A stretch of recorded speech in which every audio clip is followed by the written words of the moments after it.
Hi, everybody. This is Professor Jason Snart. I'll be your instructor for our English 1102 course here. A quick, well, hopefully quick orientation just to get you kind of situated in the course, understanding where things are, what to look for. Again, not really content for the class, but just some navigation hints and helps.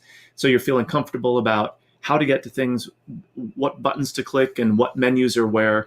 And then that learning curve is over, and we can focus a little more specifically on the actual content for the course. So two of my main concerns as we get going is one, of course, to make students feel comfortable just navigating the course. So forget about the content, just getting around in the course. And then as we start, especially as we start, but really throughout the whole course, but as we start, to get you comfortable kind of with the idea of being in a class with other students. So that sort of collaborative environment. But really, I'm just going to focus on the navigation part. We'll look at some of the elements in our course menu over here, and then also at what a typical unit might look like. So as far as navigation goes, it will be pretty much laid out this way, although after, say, the first week or couple of units, I'll move things around kind of out of the way. Like once we're done with an orientation, once you have your Google account, I might move these items. So there might be a little bit of shifting, but not for the most part. A lot of it is pretty self-explanatory. You'll always land on the announcements page here. There's nothing here right now as I'm recording this, but as the course goes on, you'll see lots of stuff, usually video stuff, populate here. Again, mostly informal stuff like this with me looking at the screen, just sort of talking us through maybe particular assignments that we're doing, concepts that we're covering, whatever the case might be. So this will look, different as the course goes on. The orientation itself is really important. Again, I think even if you're familiar with Blackboard, it's always good just to make sure you understand how a particular section of a course works so that you're not fumbling with the clicking around part or missing certain pieces. You might understand content perfectly, but if you miss an assignment because you didn't happen to see it or you didn't click the link or whatever happens, that really stinks, and no reason to hurt your grade that way. I also really, really try the best that I can to build the course in a way that is sort of transparent. Once you learn the basics of the navigation here, there's not a lot of having to go a million different places and find things that are hidden or super long text that you've got to scroll through. So that navigation piece is definitely one that I take pretty seriously. So you obviously want to click in here, right? The read me first, literally read me first. Get your Google account. We'll be using some Google tools as we go, from Docs to the Google Slides and the Google Sites Builder. So many of you probably have a Gmail account already. If you have Gmail, you have access to all those Google tools, including YouTube, even if you don't actively use them. But if you don't happen to have that, go ahead and sign up for one. Or if you prefer to have one that's maybe a professional or a school kind of account versus like a personal one, you can also do that. So if you're good to go with the Google thing, then you could skip that. But this is an early thing that you want to check off the list of things to do if you don't have a Google account. The syllabus, right, as you can imagine, where we're going to find the syllabus. This might change a little bit as I do some final edits or revisions and that kind of thing, but it's pretty standard stuff. The grading scale, a note about ADA compliance and access accommodation, online etiquette or netiquette, as we used to call it. I'm not sure that's a word that people even use anymore. A couple of policy things, not really granular level stuff. You'll find all of that in the actual units tab, which I'll look at in just a sec. Again, we'll be focusing throughout on our course objectives. So they're listed here as part of the syllabus, but that will definitely be something that we foreground throughout our class. So it's not going to be something that's just buried here and we never really talk about. We'll be really thinking about these in a really obvious and explicit way throughout the course. Course description that you can look at, my contact info, again, pretty standard syllabus type stuff. You'll notice, and what you'll see throughout our course that might be a little bit unusual, is that instead of just having a bunch of text in Blackboard, built in Blackboard itself, what I have here is a scrollable document that's actually a Google Doc that's embedded into Blackboard. First of all, the Google Doc is just a lot easier to build from a sort of faculty side of things. It's easier to manipulate font, text size, There's no images in this one, but there's lots in our other embedded documents. So just in case you're wondering what is kind of going on here, it's just an embedded Google Doc. And especially when it comes to assignments, and I'll show you again in an actual unit, just be sure that you're not just scrolling through the page and all of a sudden the thing cuts off here and you think, oh, that's kind of the end of it. In most cases, it would be pretty obvious that there's more. So you have this sort of internal scroll bar that you want to be aware of as well. I try not to, put the whole thing in here, so it's just one long, enormous piece, but there is often kind of more than what's necessarily on the page. Okay, so that's the syllabus. I'm going to skip over here. You can track your grades through the My Grades link. This one actually doesn't work for me because I'm not built into the gradebook in the way that you are. The grading guidelines are pretty generic, but again, you can review those, especially when it comes to things like discussion board posts and responses. Most of the grading guidelines or the suggestions or the requirements for what we're doing are actually built into each of the assignments that we'll find in each of the units. So it's kind of thin and generic here, but that's because it's really more specific and detailed in the actual units themselves. We'll be using Google Docs throughout, and there's a quick how-to here. Again, I'll just point you to it now. You can investigate it now or kind of wait until that point in the class where we're actually doing that sort of stuff. And then the rest of it is our virtual office, a virtual meeting space, a conference space. We will be using this as part of our course later on. So you can check it out now, but unless we're both in there at a scheduled time together, it's not like it's always open or like literally a virtual open office. These are built for scheduled times. If you want to use it outside of the requirement for class that's built into the class, to connect with me, we can do audio, video, we can screen share, which is really useful so I can actually see maybe an assignment that you're working on, or even if you're having technical problems, I can actually see what's going on. This is a great way to stay in touch. Obviously, I'm here on campus, so if you're doing face-to-face classes otherwise, or it's simple enough to get to campus, we can always meet face-to-face as well. So we're not locked into just the virtual since we're online. You can do the email or your student email. You can send an email. My contact info is here again, some Blackboard help, library resources, again, stuff that you can look through, but hopefully just by the title here is fairly self-explanatory. So once we get past, you're always going to land in the announcements. There might be stuff there to look at, so clearly that's going to be a top priority.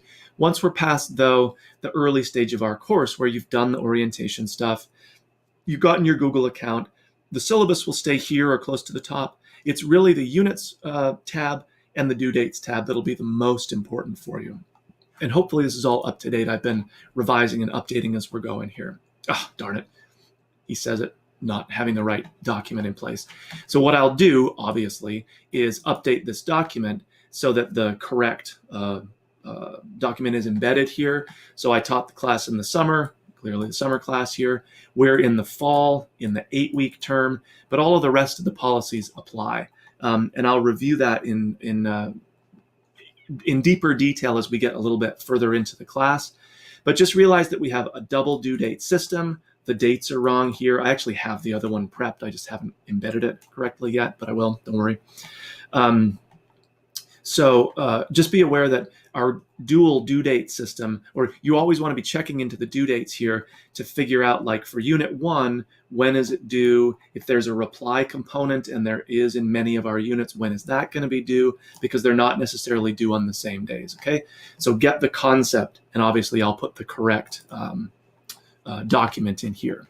But it's really the units that are the most important. This is where all the work is going to be, all of the assignments, all the links to whatever we need to get to, the requirements, all the details, everything you want to know about the class is going to be here. And of course, you're just going to have to work between, what being in Unit 1 or 2 or wherever we happen to be, and coordinating with the due date. So it's not a self-paced class. You can't really work ahead because of the way things are scaffolded.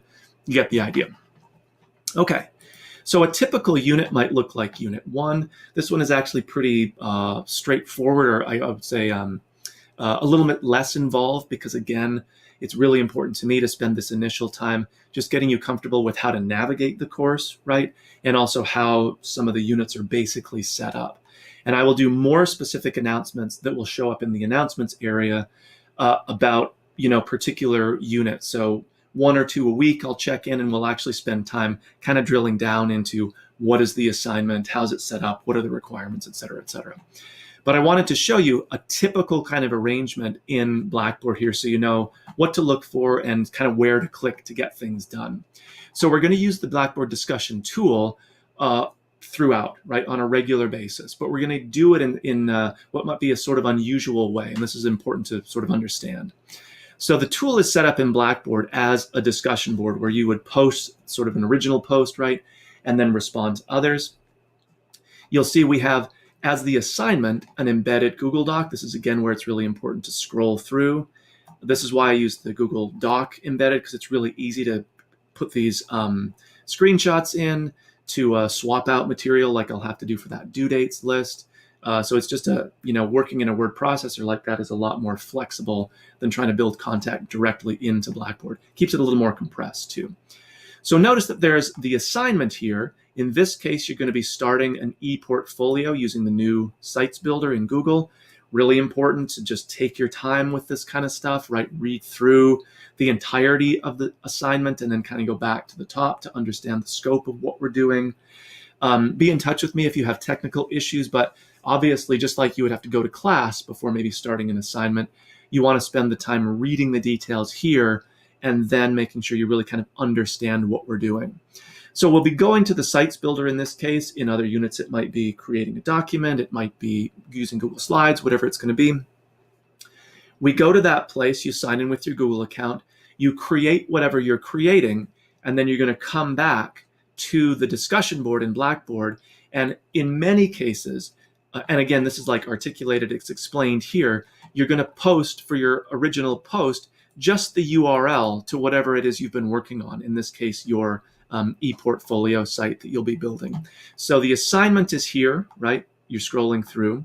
In this case, you're working to do the assignment in a Google tool, Site Builder, but then you're just posting that that URL as your initial post. There's really nothing that goes along with that. It's just a simple cut and paste. You'll notice, though, that there's going to be a discussion or a discussion board reply component here and in most of the other pieces of the class that's articulated. So that's where you're going to go back into the discussion board. You'll visit other people's portfolios because they've posted their URL, and then you can reply to them. And again, there'll usually be a slightly more, detailed assignment as far as what we're replying to. Because we're just doing some introductions here, it's pretty open-ended. We're still looking for robust replies, not just, hey, I went to school too, or hey, welcome to class, right? There needs to be more than that, but it's pretty informal. There's not a ton of, content or formal writing or anything that we're really doing here. But the reply component is really important because we're building that class dynamic, even though we don't have the class. So we want to feel like we're actually getting to know people. It feels good to get a reply to your post, like about your portfolio page, that's more than just that, hey, how's it going? But shows that someone actually spent some time looking at what you had to say, pictures you posted, the theme that you chose, whatever it happens to be. So definitely take some time with that. But again, I don't want to get too much into the assignment, just how it's set up, right? We have the discussion board tool. The actual assignment is this embedded document. It's taking you somewhere else to do the work, and then you're coming back to post that URL and do any replies through there. Some links to readings, again, et cetera, et cetera. I'll get into this as a specifically Unit 1 announcement. This is just more a global course orientation. So you can find your way into any particular unit, but again, we're following the sequence of due dates. You'll notice again that same setup, discussion board, actual assignment, et cetera, et cetera. Following the due dates to work through the units as a class, as a group. There's be lots of interaction as we go, so you will hopefully feel like you're part of a cohesive, class, even though we're not face-to-face in the classroom.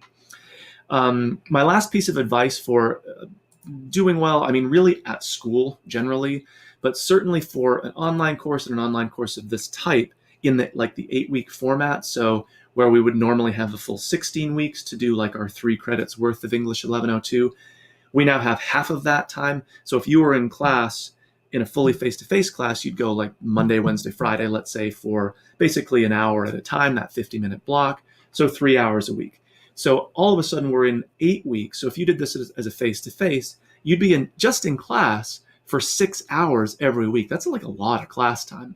Um, um, Maybe even more than what could be productively used after a certain point, especially for a class like this. So I think the online format is really great, but it is going to demand your time. It's not going to be like, oh, I'll check in 20 or 30 minutes a week and that should do it. You could probably squeak by a little bit at the start by kind of just popping in and doing the minimum, but it'll catch up to you and you'll be 3 weeks in realizing that you're not going to pass the class because you haven't been plugged in. So my advice, as corny as oversimplified as it sounds, is sort of a time management thing, which we could all use help with, I'm sure, me included, is to use your calendar or your paper and pencil day planner, your phone, whatever system you use to kind of make lists of things to do or to block out your time, is to actually physically block out some time that you will devote to this class multiple times per week for more than just 10 or 15 minutes. It doesn't need to be 6 hours, I'm not going to lie. And certainly not 6 hours at a time. That would be really crazy. But block out time that is your time to devote to being successful in this class, just like you would if you had to be in a physical classroom space. So you're not going to have class from, let's say, again, 10 to 10:50 on Monday, Wednesday, Friday, and then you put that on your daily planner, your calendar, and you also say, and watch the kids, and go to work, and have the dentist appointment, and mow the lawn, and buy groceries, and any other of the million things that we have to take care of as part of life, right? So you owe it to yourself, right? Treat yourself with some respect and block out some time that will be devoted just to this class. That way you have the time. It's not going to just be one of these things because it's not a physical commitment that you have to be somewhere that just sort of falls to the end of the to-do list. Like, oh, I'll do my online class when I finished all the other stuff, which never happens, right? And then you're scrambling and then it's just not a productive situation. You won't do well. You're going to feel stressed, et cetera, et cetera. So that's my one little piece of advice, which hopefully helps, maybe something that you're doing already. And for as corny and as oversimplified or simplified as it sounds, I think it can be really effective. I've seen it be really effective for lots of students. Okay, so welcome to English 1102, a brief orientation here, kind of introducing you to some of our menu items, how a typical unit is going to look, and how our basic course structure is set up.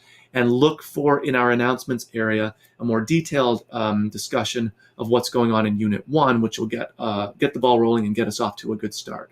Okay?